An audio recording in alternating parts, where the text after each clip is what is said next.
I'm Greg, and you're listening to Totally Preventable. Totally preventable. Totally preventable. Totally preventable. Totally preventable. Totally preventable. Totally preventable. We have an organization that's doing some huge things in the community. We are being privileged with having the Dr. Martin Luther King Community Center, Dr. Martin Luther King Jr. Community Center. I often forget the junior sometimes. So, but we have them on today with their executive director, Heather Strout. Oh, So nice. Are they done with their construction? Do you know? I don't believe that they're done with the construction. I mean, from what I'm hearing, it's a huge construction job. So I don't think it's done, but Yeah. I believe they are still open throughout the whole thing. Nice. They do a lot of great things for the community. Yeah, it would be sad if they had to close to do something good. They had to close. That would be sad. But I'm pretty sure that they stayed open throughout the whole thing. So this is going to be a great one. They have a lot of programs, a lot of community involvement. I can't wait to hear about. Good. Yeah. Awesome. All right. So without further ado, today joining us on our Totally Preventable podcast, we have Heather Strout, the executive director of the Dr. Martin Luther King Jr. Community Center. Heather, how are you?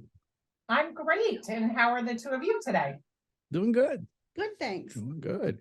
So thank you very much for being a guest on Totally Preventable. We are very eager, very happy, and excited to hear about all of the great work that's being done at the center. To start off, can you tell us a little bit about yourself? Sure. So I've been the executive director. I've actually been working here at the MLK Center for about 8 years, almost 8 years to the day. And I have been the executive director for almost 5. And I love the center. I've been involved here before I worked here. I was on the board of trustees and really fell in love with the mission.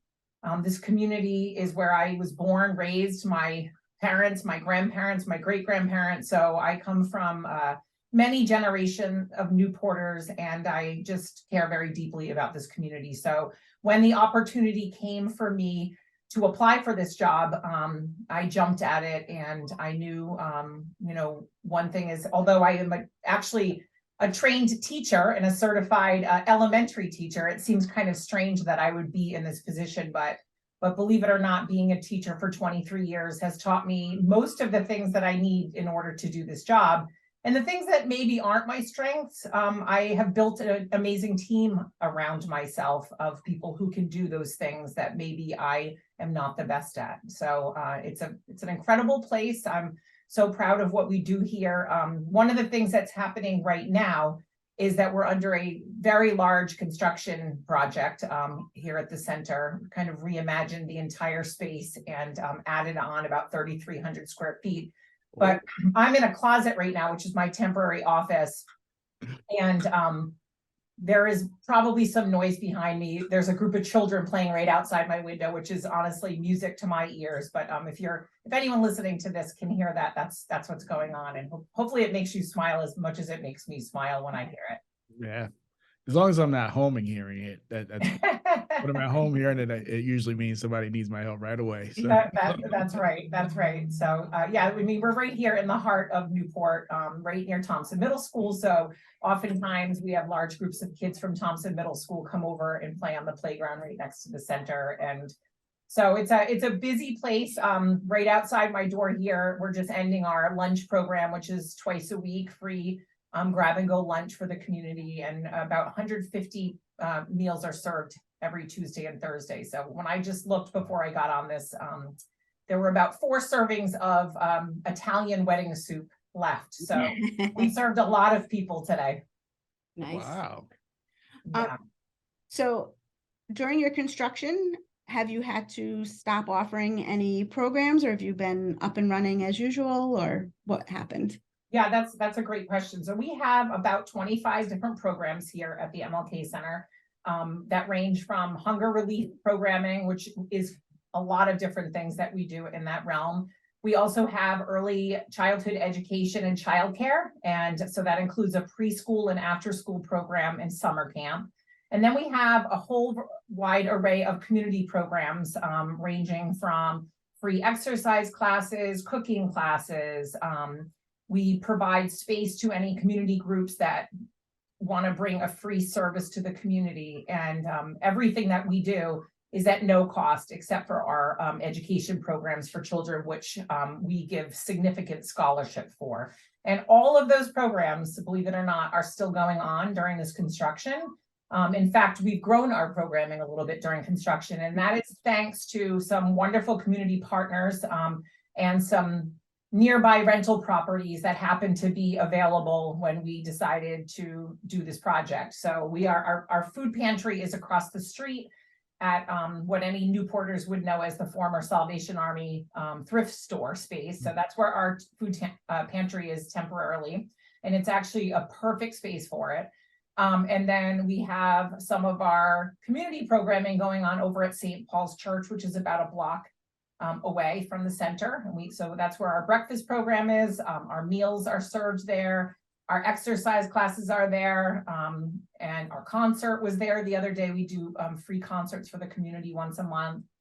So those things have continued there. And then we have our cooking classes going on at Community Baptist Church, which is about a block in the other direction. So we really researched, and it was my commitment and our board's commitment in going into this project that we needed to figure out how to do it without cutting any of our programming, because to me, everything we do here is essential. And if it's essential, then you can't stop it. And during COVID, we had that same mindset. Obviously, there were a few things during COVID we were forced to stop, but as soon as we could reopen anything, we did. And we never closed one day as a whole during COVID, because our programs are essential. I did notice that on your website, and you have your stat sheet, and it was full of stats. If you haven't looked at the MLK Center's stat sheet in that website, please do. The stories are great, but on that stat sheet, there are a lot of numbers. What number sticks out to you the most? What number are you most proud of? So I think the number I'm the most proud of, that we are able to do this, but actually it's a number that really makes me worried. And it's not on the stat sheet that you looked at because it's brand new, because that stat sheet is from last year. And now we're gathering all of our information for this fiscal year, which will end at the end of June. But so far, this fiscal year, we have served 110,000 meals from the center, which is about, when we're all said and done this fiscal year, will be about 150,000 meals more than we served last year. And although I'm proud that we're able to do that, it worries me for our community, because we're seeing significant growth in people that are turning to our food pantry, to our meal site, for help. And we're seeing a lot of people that we haven't seen in a very long time coming and needing help for the first time, and for some of them in a few years. Certainly for many of them since before COVID. So it worries me. And I think any of us who go to the grocery store and buy food for our own families, it's no secret why. So if you have to decide whether you're going to pay your rent, which also probably went up, and your electric bill, which also went up, and your heating bill and everything else. For some people, food ends up being a luxury. And so that's why we are able to, provide for people who need food, not just food, but food that they deserve, fresh food, produce and meat and eggs and milk and things that we all deserve to not have be a luxury in our lives, but that are essential to us. If there are community members listening that have the means to help, is there a way that they can help? Sure. So, one thing that people are always shocked to hear about the MLK Center is that less than 3% of our funding comes from federal, state, or municipal support. 97% comes from people bringing in a $10 check, or a box of cereal, or a car full of food, or a $5,000 check, or, it all adds up to support the programs that we do. And when you're feeding thousands of people, any bit counts. So I think, I ask people to think about what they can do, and food is always needed at our pantry.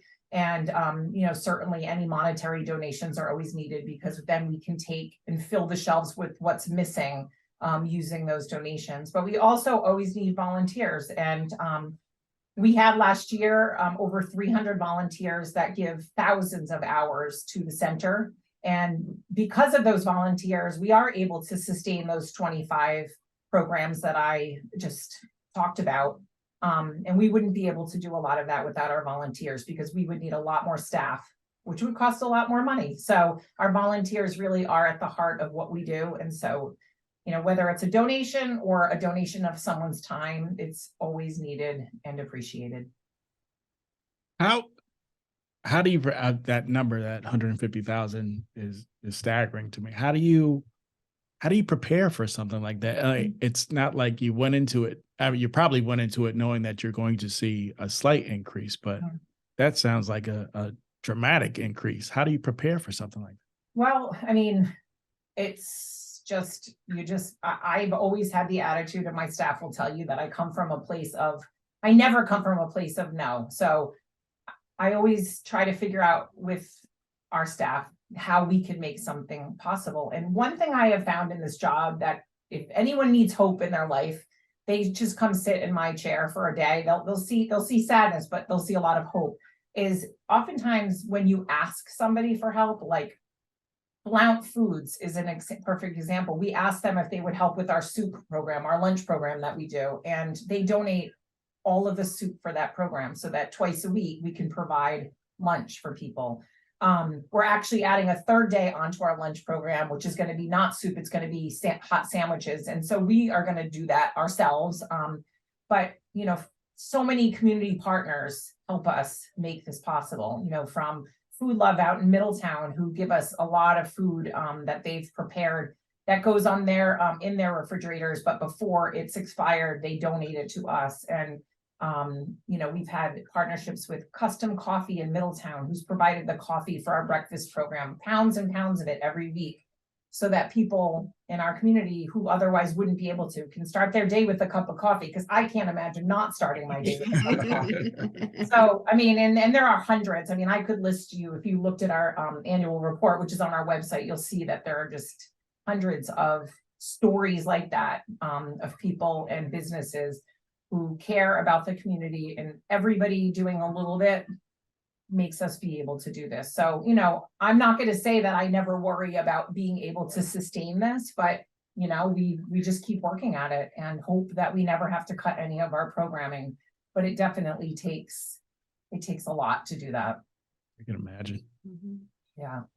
I don't know what I was doing there. We were probably showing a film or something one day, using your community room, and you were getting ready to do a cooking class. And it was so neat, because I think the products that the people were going to be using in the cooking class were also products that were available in the pantry.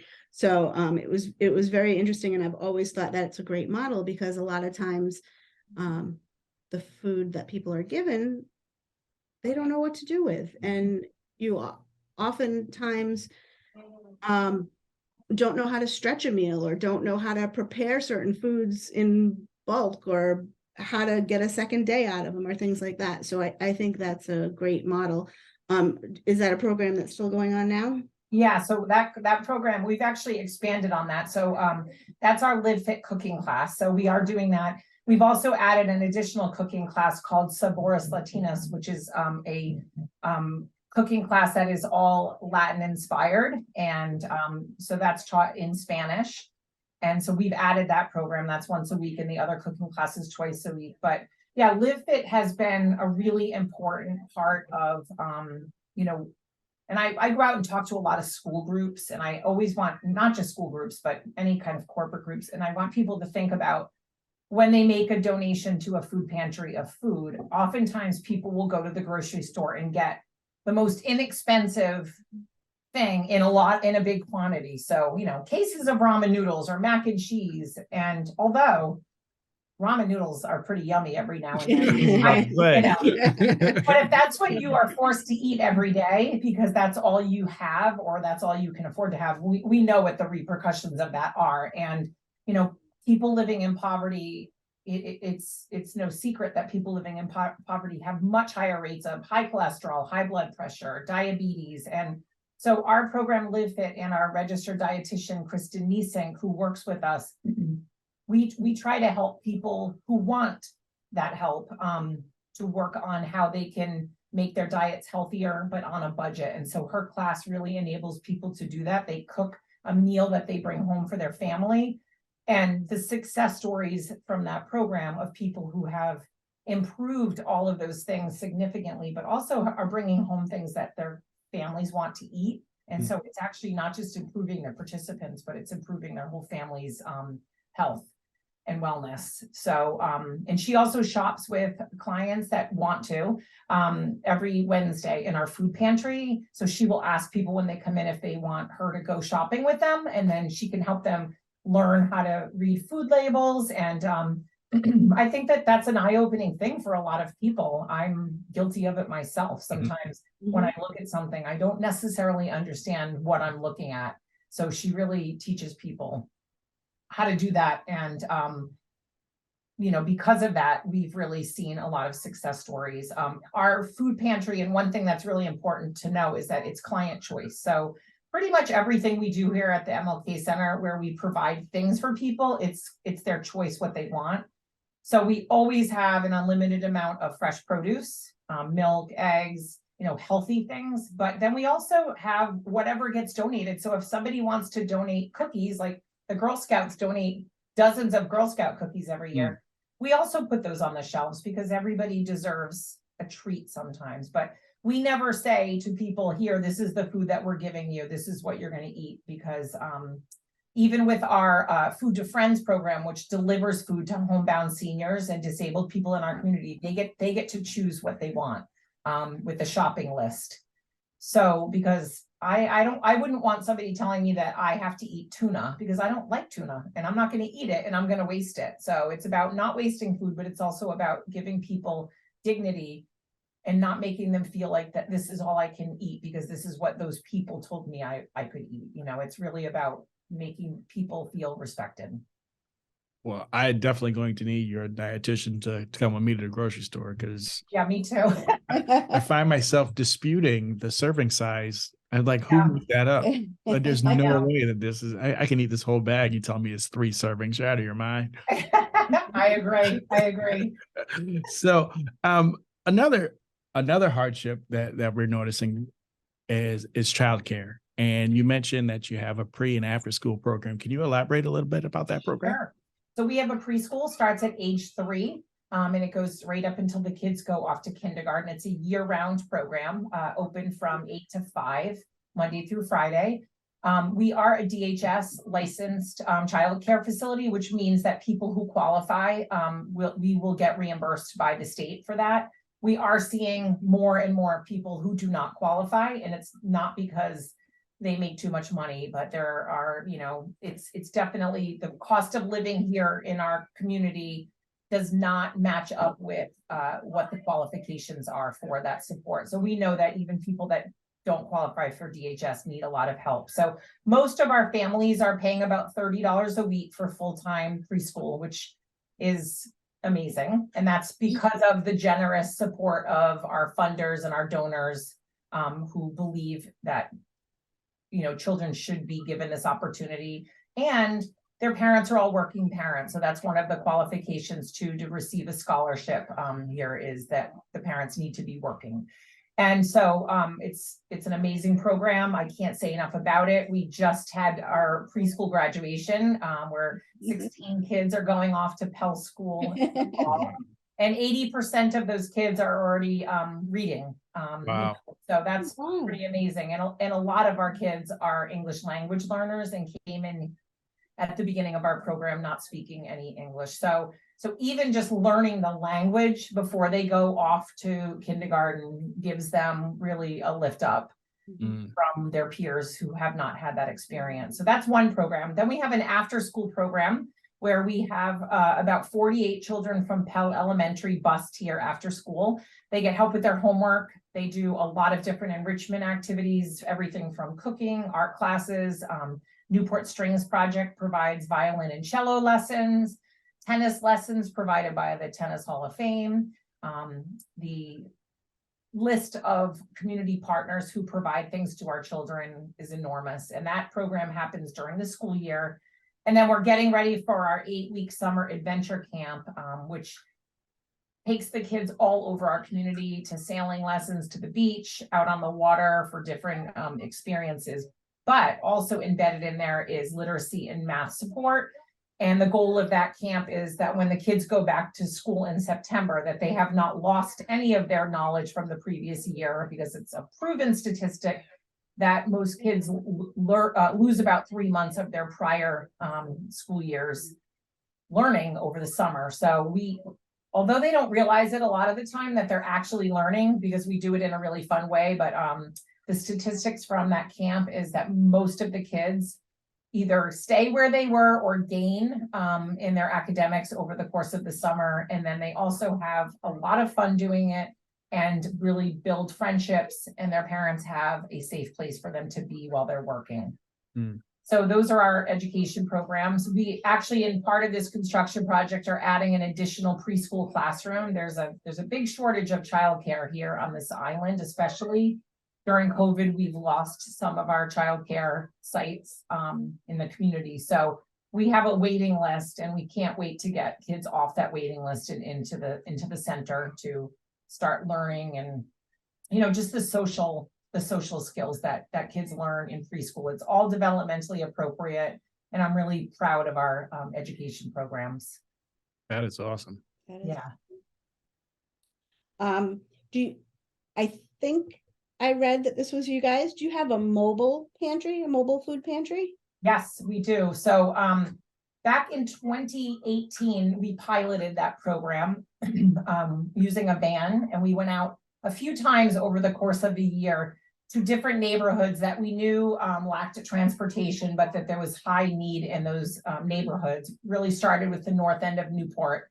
And right before COVID, we had planned on buying a larger vehicle, but the funding for that was a difficult thing to find. And right before COVID, one of our amazing donors, Nancy and Doug Horsey, came forward and said, we know you've been talking about this. We want to make this happen.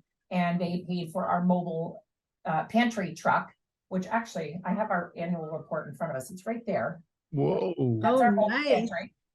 It's a refrigerated truck, and we go out into neighborhoods all throughout Newport County. So we have sites in Jamestown, Newport, Middletown, Portsmouth, and Tiverton.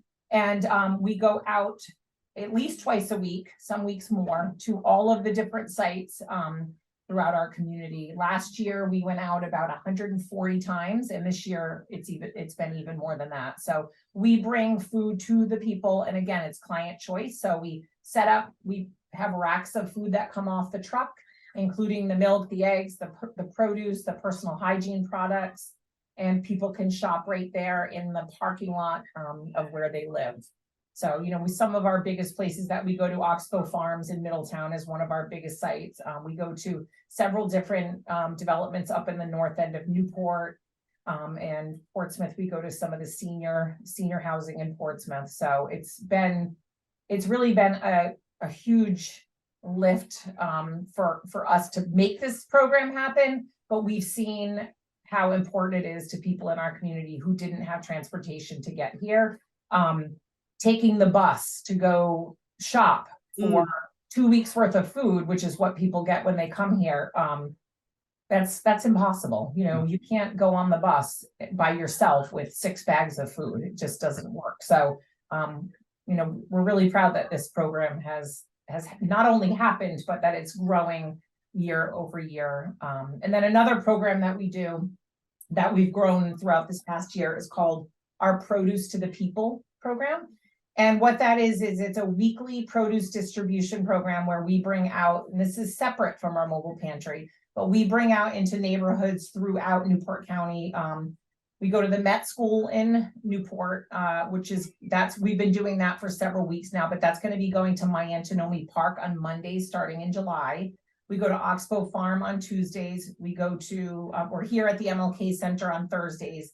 And on Fridays, we go to Chapel Terrace and we just bring out tables full of fresh produce and people can come take what they need for their families. And we're seeing at any of these that I just described, we're seeing dozens and dozens of people come, and every week it grows more and more. So, you know, really trying to prevent, it's totally preventable for people to have, you know, diabetes and high cholesterol and you know, high blood pressure if they have the right tools to do that. And providing people with fresh food that's healthy is one of those tools.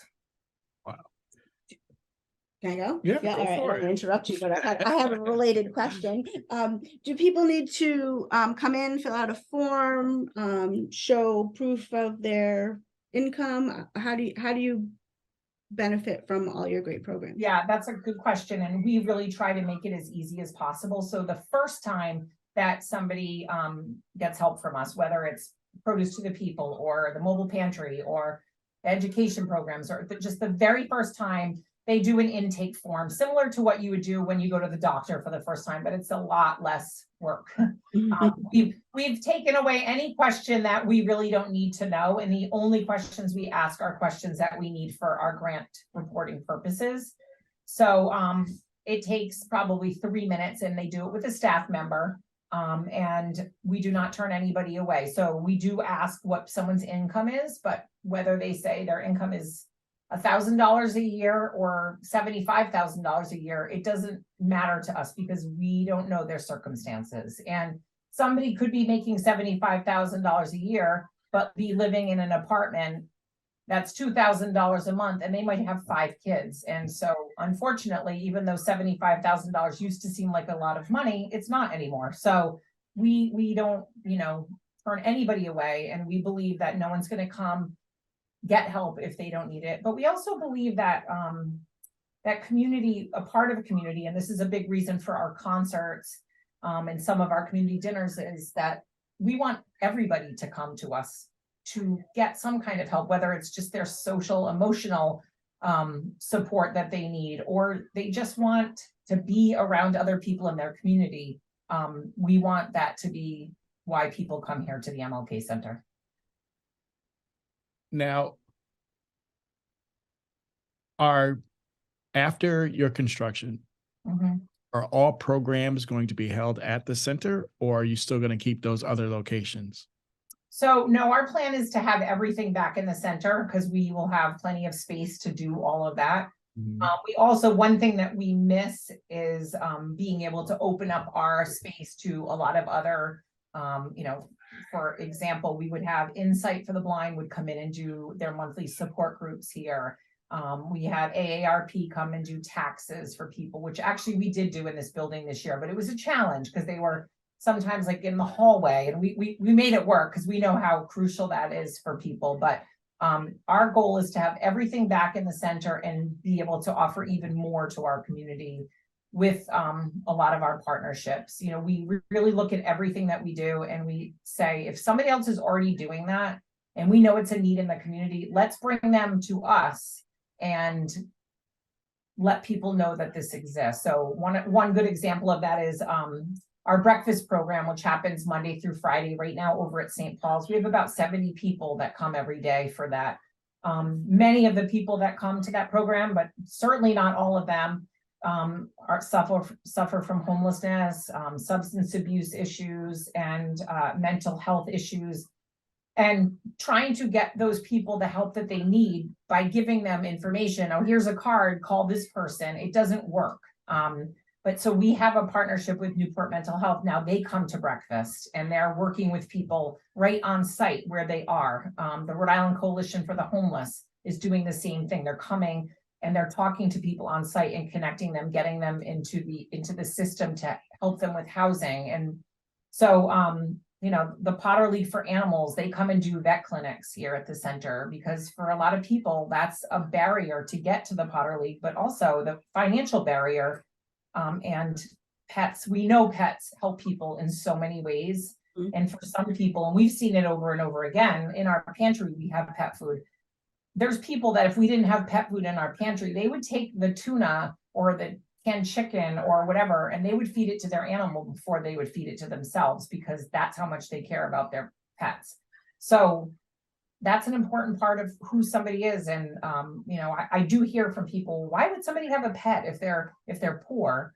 And boy, can I tell them why, there's a lot of reasons why. And, we, with our partners at the Potter League, who are amazing, we believe and we know why that's important. We did a podcast with the Potter League, and we were very impressed with how much they care, not just for animals, but the community members as well. Yeah.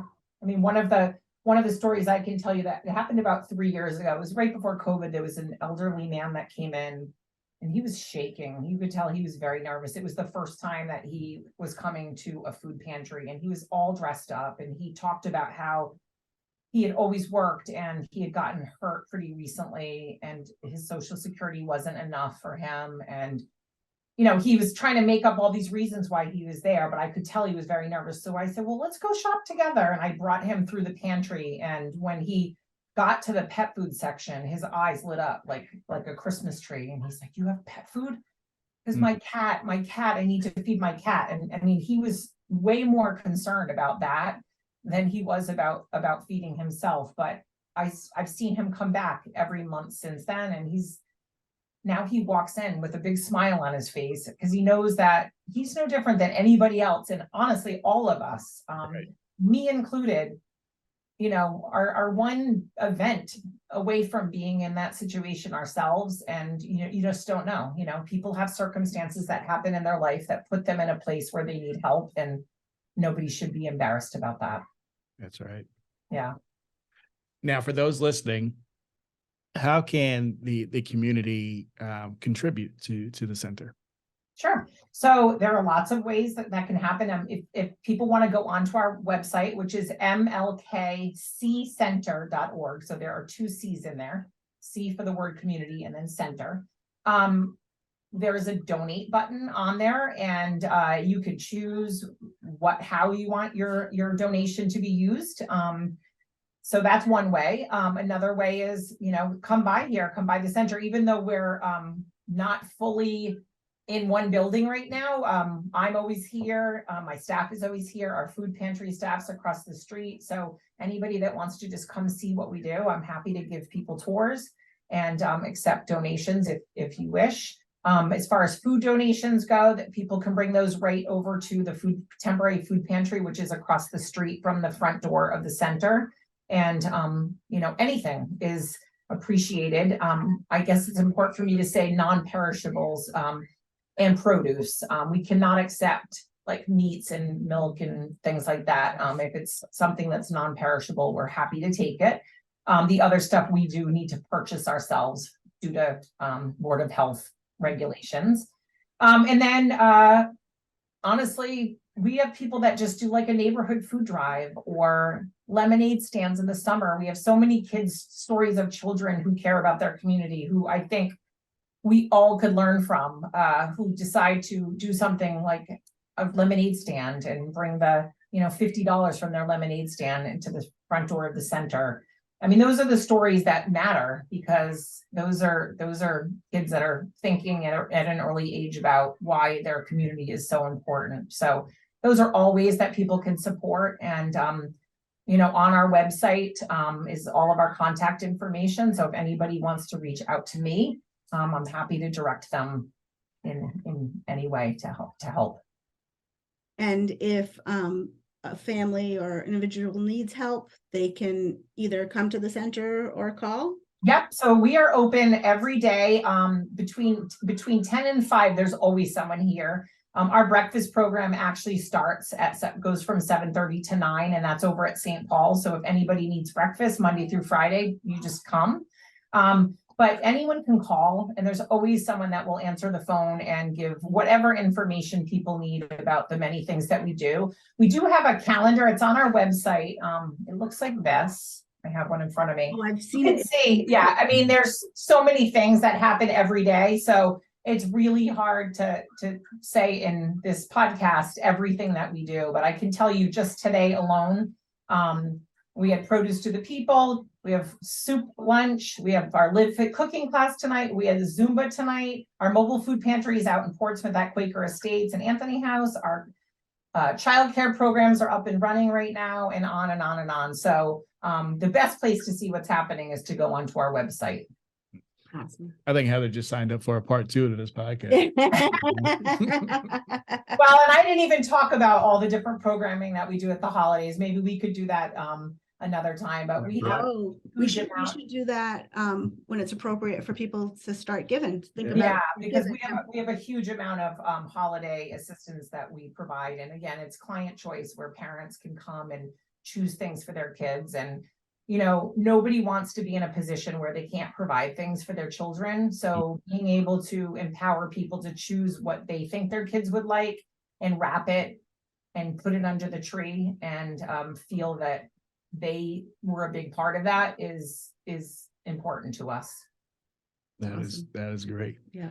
So I want to thank you for your time. This is Oh, it's my pleasure. so enlightening. Yes, thank you for all you're doing for the community. It's amazing. All that we've heard, because part Right. 2, we're going to hear. Part two. some more. That's right. Well, you know, I wish I could say it was all me, but I have an amazing team of people here at the center who work here and an amazing team of volunteers. And I really am in awe of what they do. Well, thank you to you and your entire team. You're doing a wonderful job. Thank you Thank so you. much. Thank you so Heather. much. Nice talking to you. All right. Bye-bye. Bye-bye. Bye-bye. I'm Polly, and you've just listened to Totally Preventable. Totally preventable. Totally preventable. Totally preventable. Totally preventable.